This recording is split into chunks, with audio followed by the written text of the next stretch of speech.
Wilson played a key role in calls to search the Prairie Green landfill for the remains of 2 murdered First Nations women.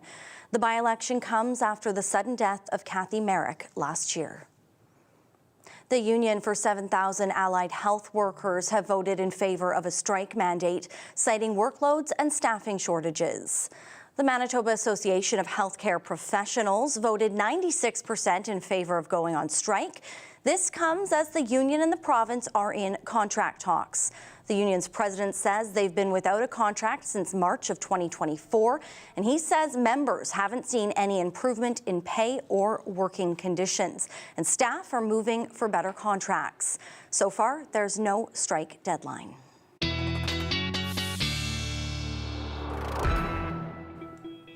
Another fairly nice day outside, but we do know the cold is on the way. Let's bring in Ethan Williams for our first check on the forecast.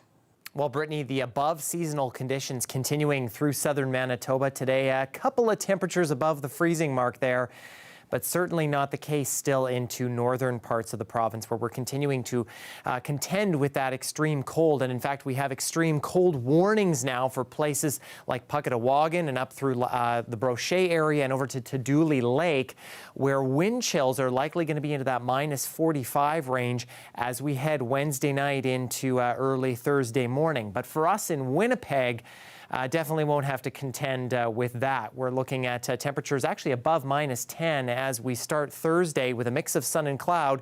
That'll be the general theme for sky conditions as we head through the day with fairly light winds, and I think getting to around -3 for a daytime high. But those colder temperatures will eventually be heading our way. I'll let you know just how cold it is going to be getting once we get to the weekend and into next week in your full forecast coming up. Thanks, Ethan. Coming up, an orthopedic surgeon with a history of inappropriate behavior now banned from practicing at a Winnipeg hospital. More after the break.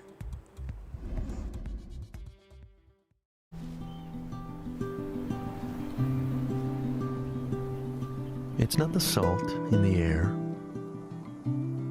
or days that unfold at their own pace. You'd believe it was giants or a hero home to rest. Is it early mornings at the edge of the earth? Nope. It's Harold. Or the time he got invited in for tea. What is it about a place that stays with you? Truth is, it's never what at all.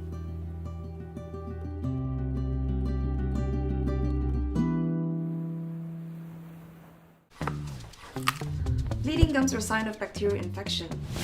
We always recommend Crest Gum toothpaste to our patients. Its unique antibacterial fluoride works below the gum line to reduce bleeding to strengthen gums. Thanks, Crest. Sounds like Ojo time. Play safe with our safer gambling tools. Set deposit limits and timeouts. Plus, keep track of your play with Ojo SafeMate. Groovy. Winter, when Canadians enjoy their favorite recreational activities, like this, and let's not forget this. It's the Jeep 4x4 winter event. Get into a Jeep Compass starting at $34,995 or get up to $8,800 in total incentives on Jeep Wrangler, the most capable Wrangler ever. Or enjoy up to $8,900 in total incentives on Jeep Grand Cherokee, the most awarded SUV ever. Winter's fun in a Jeep. Greenhouse gas pollution heats the planet and threatens our nature. Canada's carbon price is designed to reduce pollution in order to help protect our environment. And the Canada Carbon Rebate gives money back to Canadians. Have it both ways with the Canada Carbon Rebate. Find out how it works and how much you could receive at canada.ca/carbon rebate. A message from the Government of Canada.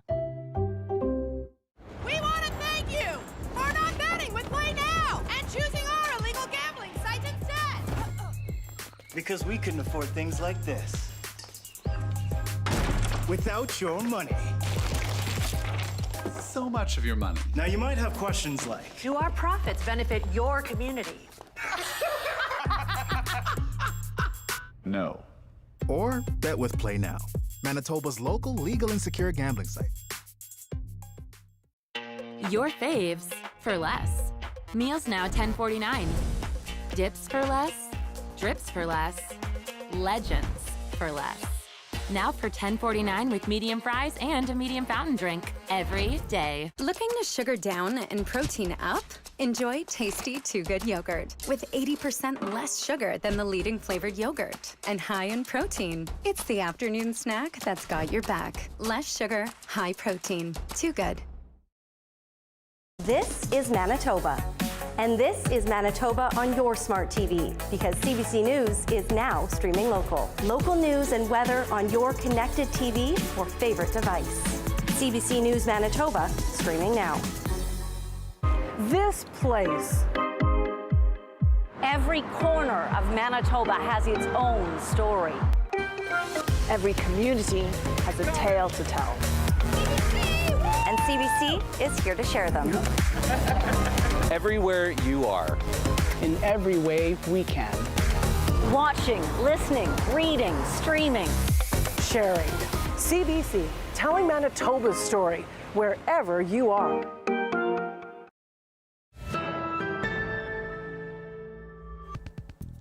A Winnipeg surgeon who was accused of sexual harassment by a nurse appears to have been quietly banned from working at the Grace Hospital. As CBC's Austin Shebakigat reports, the doctor has been disciplined before. This is Dr. David Ames. He's an orthopedic surgeon who specializes in complex cases. But now, he's banned from one of the few hospitals that handle those surgeries. Late last year, Dr. Ames was quietly stripped of his surgical privileges at Grace Hospital. That's according to a confidential internal decision leaked to CBC News. It comes after a nurse filed a respectful workplace complaint. She accused the doctor of sexually harassing her in late 2023 and early 2024. She alleges he made comments like, "You have a body most women would die for," and "you are every man's dream." Those comments made her feel reduced to a sexual object within the workplace. According to the workplace complaint, Ames denied making any inappropriate comments to the nurse. Last October, an arbitrator, Frida Steele, found those comments breached the Winnipeg Regional Health Authority's workplace policy. In her decision, the retired judge said it's more likely than not that Ames made the comments. While the suspension was a severe sanction, Steele said the impact on the nurse was significant. And she says the key consideration for her was the doctor's previous history. It's not the first time Dr. Ames has faced complaints. Back in 2022, the College of Physicians and Surgeons suspended him from practicing for 6 months. In that case, he sent sexually explicit texts to a patient. Some of the restrictions from that incident are still in place. Arthur Schaefer is an ethics professor at the University of Manitoba. He says the medical profession has no room for repeated bad behavior. What this comes down to is that Dr. Ames has violated one of the fundamental tenets of being a professional physician. He's a threat to the doctor-patient relationship. Schaefer wants to know why the public wasn't notified of Ames's suspension from working at the Grace. Ames's lawyers did not address the allegations. In an email, they said workplace complaints are confidential and there should be no publication or other dissemination by CBC News regarding such matters. The Winnipeg Regional Health Authority declined to comment. Austin Shebakigat, CBC News, Winnipeg.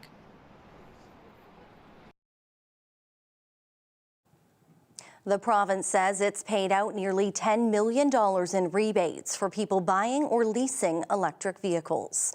More than 2,500 claims have been approved since the program began last summer. It offers up to $4,000 for Manitobans who buy or lease eligible vehicles. The program is set to end in March 2026, or when the $25 million set aside for it runs out. Just this month, the federal government paused its own rebate program, saying funds were running out because of a surge in interest. Two provincial Progressive Conservative leadership candidates are looking to get party members on their side. Abhi Khan, Wally Dowdrich faced off last night in a debate in Portage-la Prairie. Khan is advocating for more private delivery of public health care, and Churchill hotelier Dowdrich is warning of a splintering of the Conservative vote in Manitoba. CBC's Bartlett Kivas brings it all down. Thank you very much. Thanks for coming out. In a small meeting room in the Stride Centre in Portage-la Prairie, PC leadership candidates Wally Dowdrich and Abhi Khan went head-to-head for the second time since the race started in October. Come on in. Dowdrich, who owns a hotel and tour company in Churchill, once again touted his business acumen. Khan, the MLA for Fort White, noted once more he has a seat in the Manitoba legislature. But there was something new from both candidates. Khan promised more private delivery of publicly funded health care. We have to think outside the box. We have to bring innovative ideas to healthcare. Here's just a little one that we're talking about tonight. Let's partner up with public-private partnerships. Let's create that capacity to serve Manitobans. After the forum, Khan declined to identify a single area of healthcare that could benefit from private delivery. For specifics on that, you'll have to wait till after the leadership, until I become the leader of the PC party, and we can move forward on what that looks like. Wally Dowdrich, meanwhile, suggested the PCs may lose members to new right-of-centre parties if the leadership race is diluted with progressive values. If we don't keep it conservative, guess what? There's going to be one or two or three other parties that are going to start up, and we're going to see conservative votes splintering all over the place, and we won't get in for the next 20 years.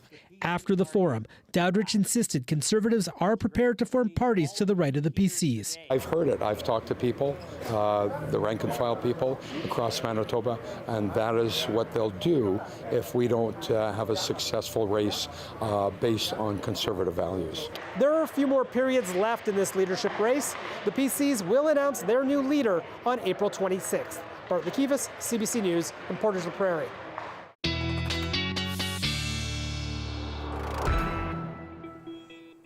Well, with these above seasonal temperatures, we know snow is on the way. Ethan Williams, and now for a look at our forecast. Ethan. Well, a little bit of some flurry and light snow activity through far southern Manitoba as we've gone through Wednesday.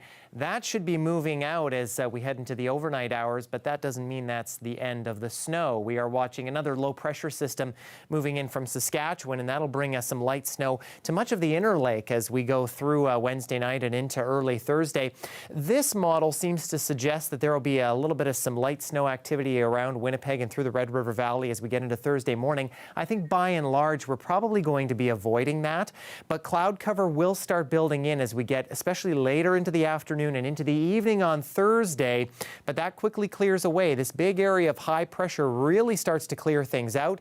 That's also really going to bring temperatures down as we head into the weekend and next week, but that moves away, and that is going to mean that this snow in Saskatchewan is eventually going to move into our province. Now, the first shot of snow moving through the inner lake, probably only bringing about 1 to 3 centimeters in many locations. And then that next round that we're getting, unfortunately, this model only goes out to about mid-afternoon on Saturday. But I think Winnipeg and places like Gimli and Portage will be getting snowfall, and it will likely be in the range of maybe about 5 centimeters at the most, at least as of this point.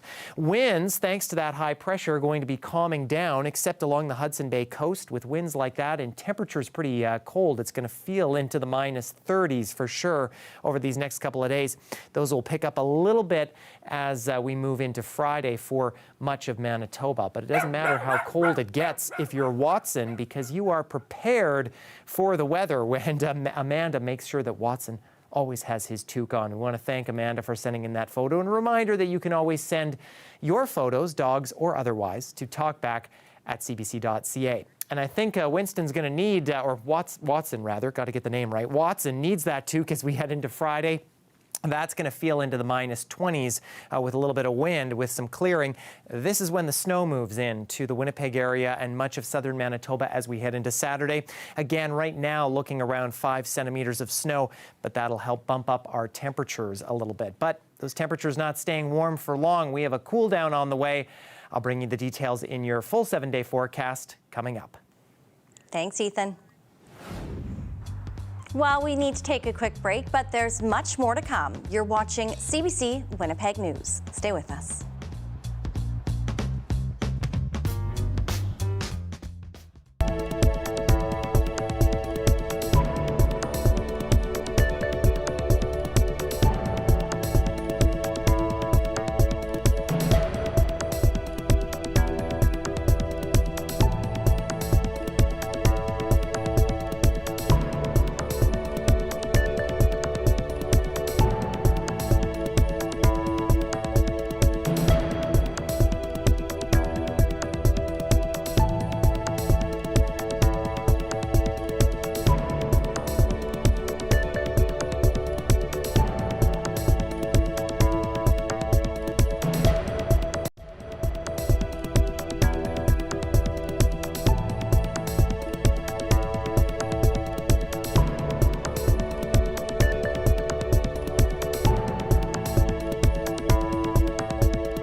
Canadian officials and business leaders are scrambling to prepare for possible U.S. tariffs. There's a heightened sense of urgency because that could happen as early as this Saturday. And Prime Minister Justin Trudeau has met with the premiers once again. Kate McKenna has more. The head of the Bank of Canada says Donald Trump's next move could change the whole economic outlook. The potential for a trade conflict triggered by new U.S. tariffs on Canadian exports is a major uncertainty.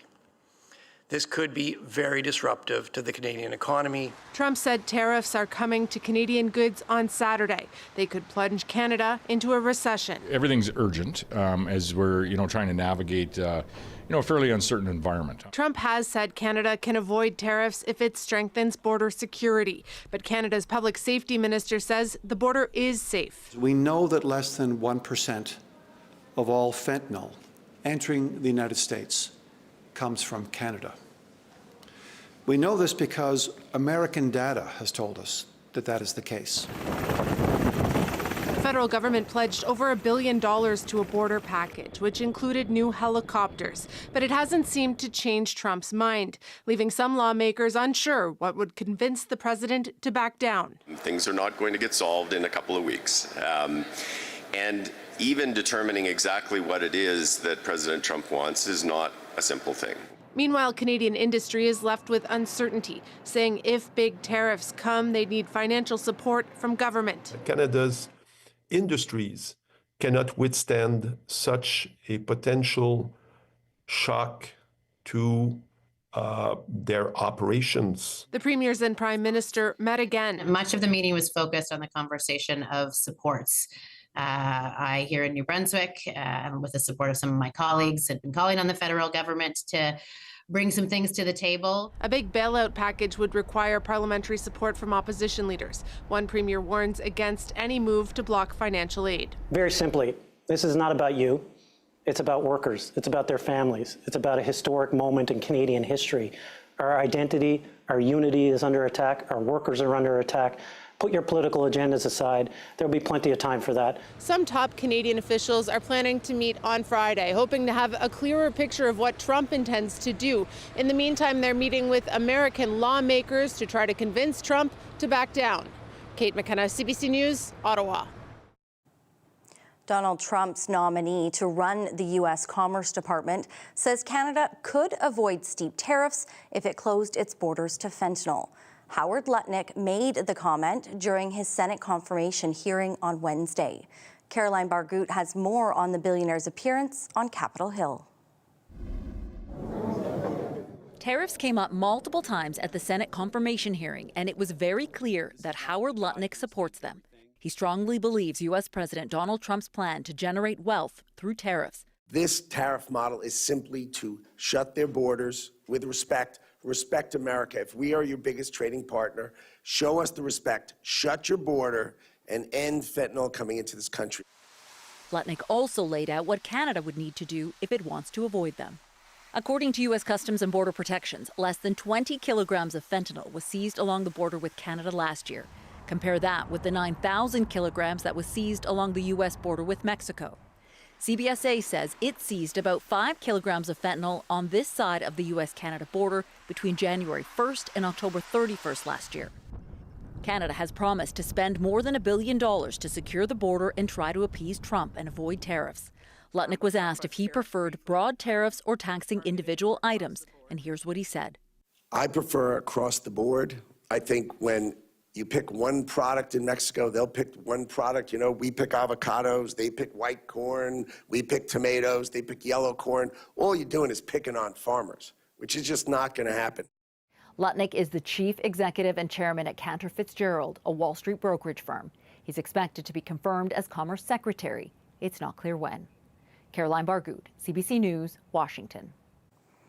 Now, in response to the tariff threat, some Canadian consumers are vowing to boycott American goods.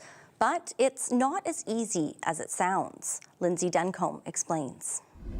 We've been hearing it from politicians for weeks now. They're saying in the face of these American tariff threats, Canadians should shop at home, buy Canadian. Now that's something that's easy to say, but not so easy to do. The reality is there are lots of goods Canada doesn't produce and a lot of food we can't grow, especially in winter. In order to buy Canadian, shoppers need to do research, they need to be prepared to make substitutions, and the reality is you're probably going to have to pay more. We talked to some experts about how to buy Canadian, and they said the easiest place to start is the grocery store. There, it should be pretty clearly labeled. You can see if your apples are from Washington or if they're from the Okanagan. The grocery store is where you also might have to make some substitutions because take oranges. There are no orange groves in Canada. So if you like juice in the morning and you want to buy Canadian, then you just might have to substitute and start drinking apple juice.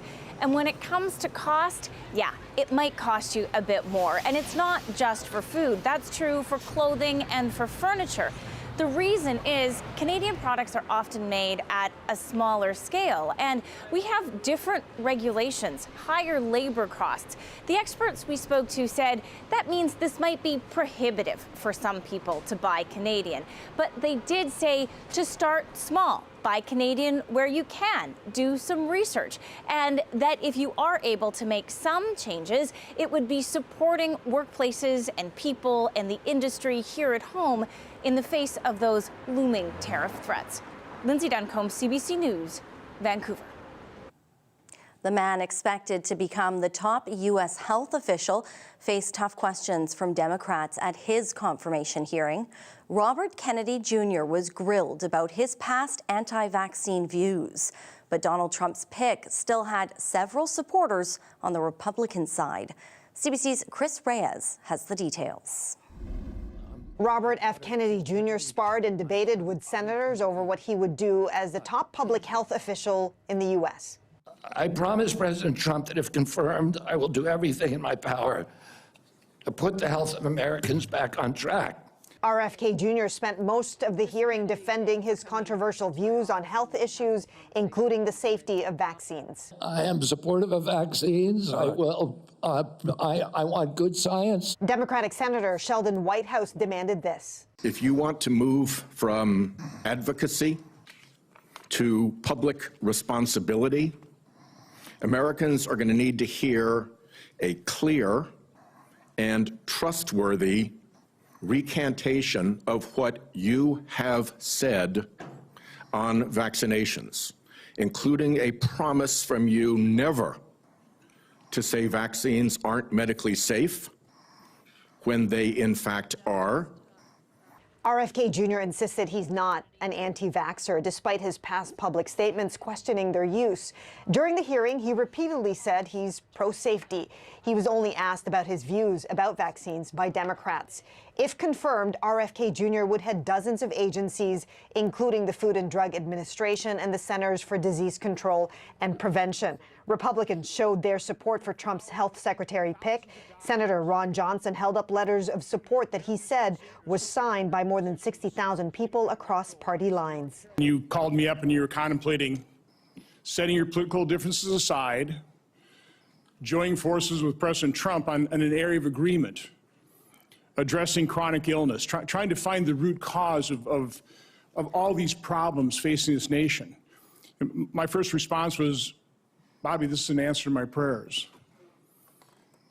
We need to get to the answers of this. RFK Jr. can only afford to lose the votes of 3 Republicans for his confirmation to pass. He faces one more hearing on Thursday. Chris Reyes, CBC News, New York.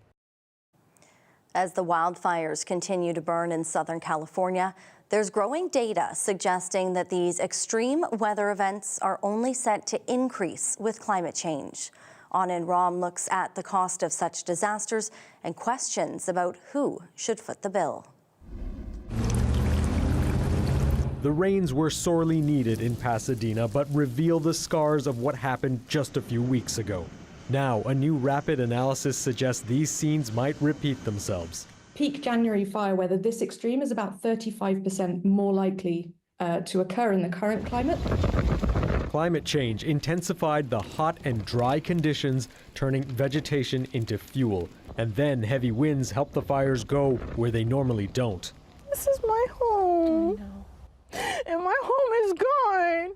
But even as Californians wait to see if they have pieces to pick up, experts say the climate crisis is stressing an industry responsible for helping them: insurance. Rates have gone up dramatically, and insurers are declining to renew insurance or write new insurance. With insured losses of these fires estimated at more than $30 billion, premiums are likely to spike for everyone, triggering a potential domino effect. We're starting to see some evidence that folks are defaulting on their mortgage, not just in California, but elsewhere in the United States, as these insurance prices go up.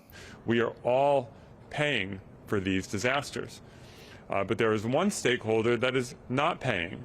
One California bill introduced this week seeks to let insurers and homeowners sue oil and gas companies as the burning of fossil fuels continues to drive global heating. The industry called it theatrics and scapegoating. But with the science pointing to a more uninsurable future, experts say the money has to come from somewhere. Anand Ram, CBC News, Toronto. Coming up, we head to the University of Manitoba and breaking up with dating apps, why some young people are choosing to find more authentic connections offline. We'll have more on that straight ahead. You're watching CBC Winnipeg News. Stay with us.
Just about everything happens these days through cell phones, including dating.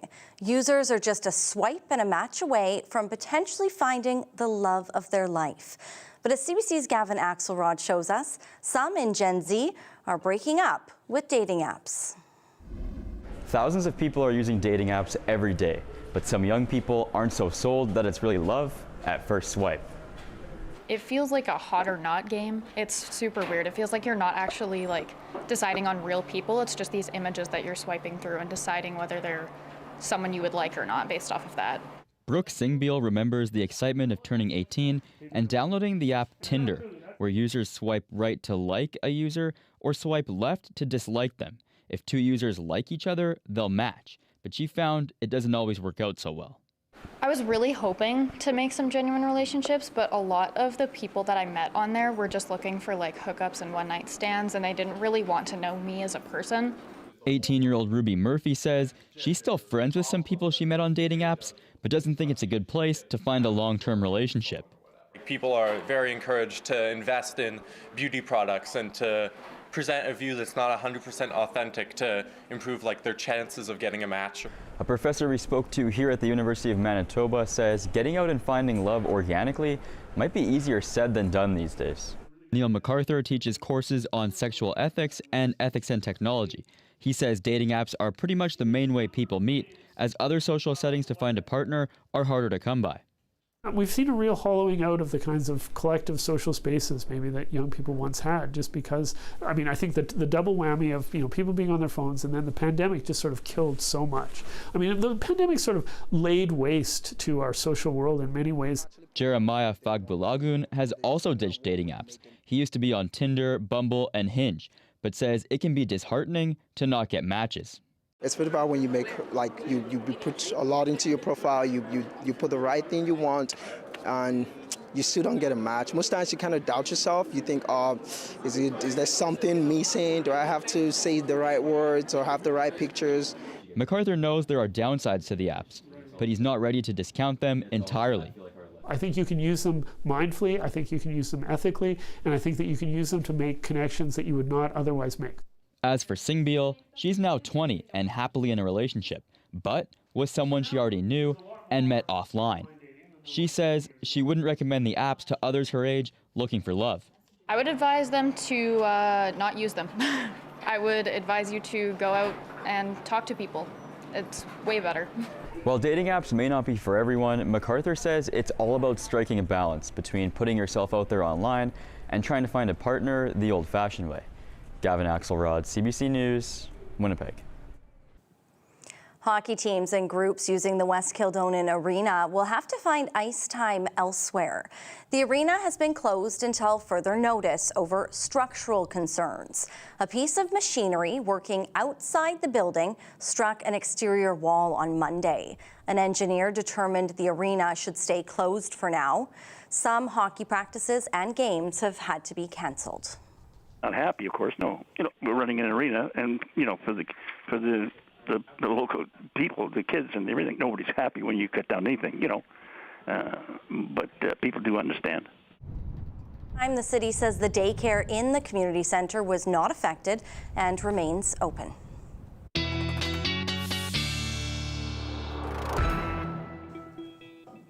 All right, well, we have been dealing with those above seasonal temperatures. It means that you can get outside, take that pup for a walk. But how warm has it gotten? Ethan Williams tells us now. Ethan. Well, Brittany, we had some warm conditions on Tuesday for many places in the province, and so warm, in fact, that we ended up breaking some temperature records. Swan River breaking your previous record by almost 4 degrees there as you got to nearly +5. Winnipeg, we just eked out our old record there from the 1970s. Steinbach and Carberry also breaking some records that go back into the 90s and 80s respectively, and Oak Point breaking the old record by a couple of degrees as well. But I don't think we're going to see record-breaking warmth anytime soon after we get through today, because the jet stream, which has been to our north and has allowed that warmer air in, is going to start dropping to our south. And of course, northern Manitoba has been dealing with some much colder weather, and we have extreme cold warnings there. But that cold air going to drop into the south as well. And with that jet stream over the weekend kind of sitting right over Winnipeg in the south, I think that's going to allow a couple of shots of some snowfall to move through over these next few days. But for tonight, snow not really an issue here. I think maybe a few flurries possible, but there are some fog patches that are possible through much of the southern part of the province as we see those lows generally in that -5 to -10 range. Of course, it's into northern Manitoba where we are seeing those extreme cold warnings, and places like Lynn Lake and Tadoule Lake. Temperatures dropping back into the -30s, a little bit of wind making that feel well into the -40s. And for places like the Paw and Grand Rapids, not seeing that cold weather overnight. In fact, that cloud cover is what will keep you a little bit warmer. You'll see that snow, though, begin to move out, and those clearing skies move southward, so that by the afternoon Thursday, you are actually dropping back in temperature with the rest of the north. You'll see those clearing skies, but it'll be into the -20 for many northern locations.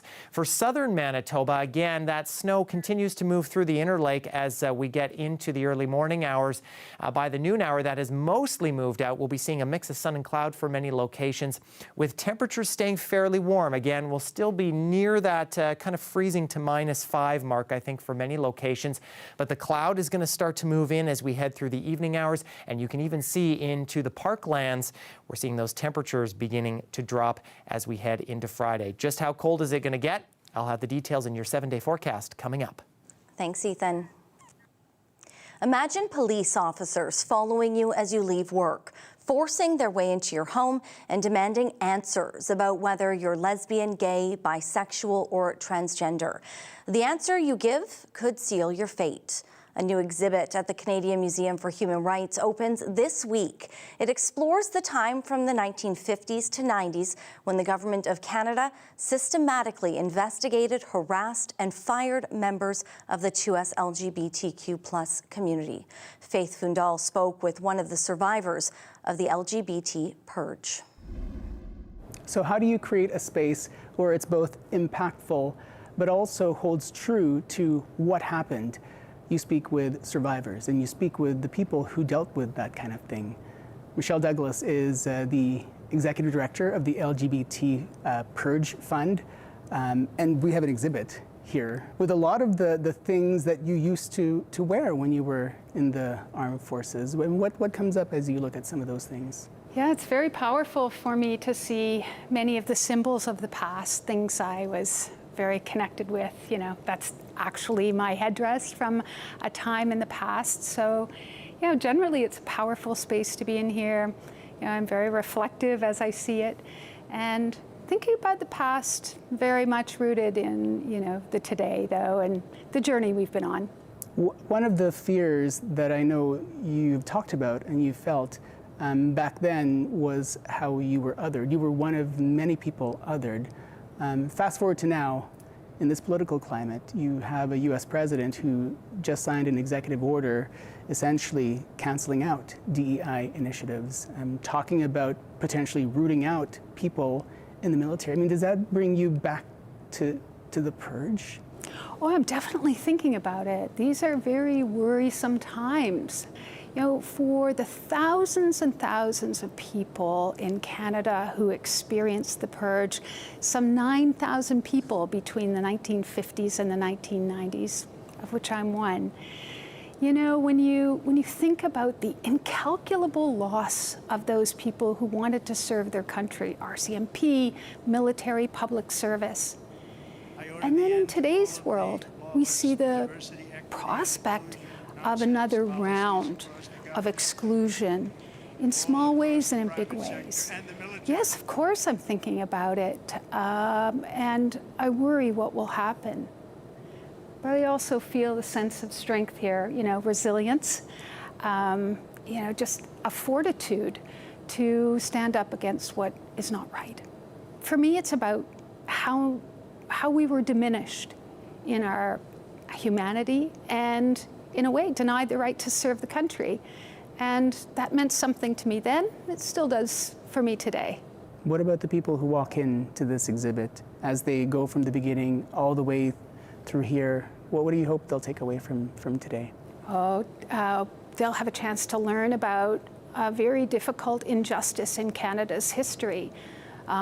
It's not very well known by people that so many thousands of people, experience this harassment, firing. Sometimes people were assaulted and worse, institutionalized in some cases. So they'll be learning. They'll also, I hope, see the strength of community. When people come together, there's just this magic way that when people have common mission and purpose, I think, more change is possible. And isn't really that the hope for human rights? Like, if we all believe that we can change an injustice, find your friends and do the work. Yeah. Still ahead, Ethan Williams is back with a last check on our forecast. You're watching CBC Winnipeg News.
This is Manitoba.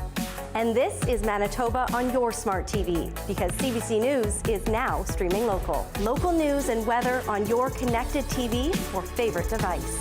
CBC News Manitoba, streaming now.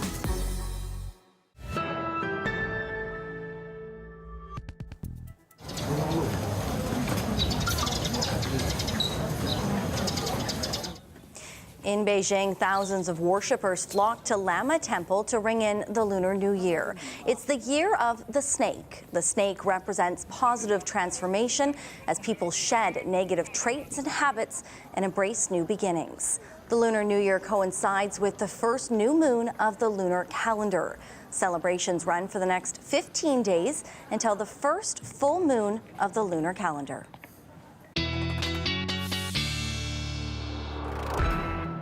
Well, after another warm day for Thursday, temperatures drop, feeling like the -20s with a little bit of wind for Friday. System is going to bring some snow for Saturday, and the remnants of that will be falling on Sunday with some breezy winds. And then our temperatures will take a bit of a plunge Monday, Tuesday into the -20s for highs, likely back into the mid-20s for overnight lows, and especially Monday, that'll likely be feeling closer to -30 with a little bit of some wind. We get a bit of a reprieve as we head into Wednesday as we start to come out of the cold snap as the clouds begin to clear as well. So a bit of a roller coaster temperature-wise over these next few days, Brittany, with some snow on the way as well.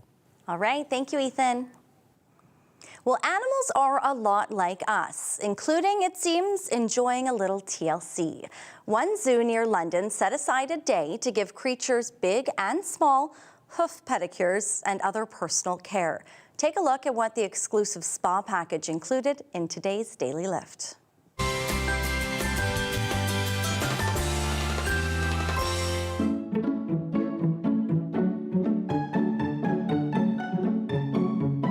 At Chessington World of Adventures, we've been doing our New Year annual MOT health checks just to make sure everyone's nice and happy and healthy. So today we've been doing hoof trimming, which means we just pick up the hoof and we look through to see if there's any misgrowing hoof horn or any potential grit, stones, anything that shouldn't be digging into their hooves to make them uncomfortable. Today with the rhinos, we weighed them. We also took a fecal sample just to make sure that they're nice and healthy, and then we applied Hoof Moist, which just keeps the horn nice and moisturised. It reduces any potential cracks. See, everybody deserves a little pampering. Well, I hope you have a wonderful night. I'll see you back here again tomorrow. See you tomorrow.